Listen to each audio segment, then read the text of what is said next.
അതായത് അമേരിക്കയ്ക്ക് നാടൻ ഭാഷയിൽ പറഞ്ഞാൽ കുരുപൊട്ടുന്നതിൽ കുറ്റം പറയാൻ പറ്റില്ല, ഒട്ടും പറ്റില്ല. പക്ഷേ കുരു പൊട്ടിക്കും, കുശുമ്പുണ്ടായിക്കും, ഇങ്ങനെയല്ല കാണിക്കേണ്ടത്. ഈ വൃത്തിയായിട്ട പരിപാടിയല്ല കാണിക്കേണ്ടത്. കുശുമ്പൊക്കെ സാധാരണ കുശുമ്പ്, അസൂയ, കഷണ്ടി, ഇതിന് മൂന്നിനും വരുന്നില്ലല്ലോ. അതിൻ്റെ അകത്ത് ഇങ്ങനെയല്ല കാണിക്കേണ്ടത്, മനസ്സിലായില്ലേ? ഇച്ചിരി മര്യാദ, ഇച്ചിരി ഡീസൻസി.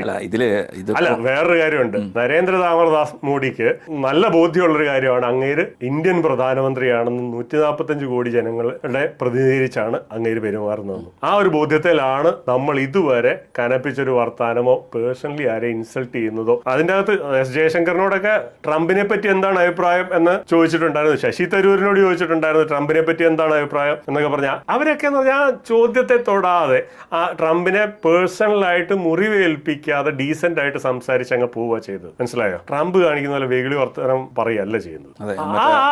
ആ ഒരു ട്രംപ് ഒരു രാജ്യത്തിന്റെ രാഷ്ട്രത്തലവനാണെന്നുള്ള ബോധം അങ്ങർക്ക് വേണം. അതെ, ഈ പണി ഇതൊക്കെ കാണിക്കാം. ഈവൻ സാങ്ഷൻസ് ആണെങ്കിൽ പോലും ഇത്രയും ഇത് ചർച്ചയാവില്ലായിരുന്നു. കുറച്ചുകൂടെ ഒരു മാന്യത കാണിച്ചു. അതെ, നരേന്ദ്രമോദി വളരെ എന്താ പറയാ പക്വമായിട്ട്, അങ്ങനെയല്ല, വളരെ വലിയ അല്ലെങ്കിൽ ടെറിഫിക് മാൻ എന്നാണ് ട്രംപ് പറഞ്ഞത്. പക്ഷേ ഞാൻ പേടിപ്പിച്ചു എന്നാണ് പുള്ളി പറഞ്ഞത്.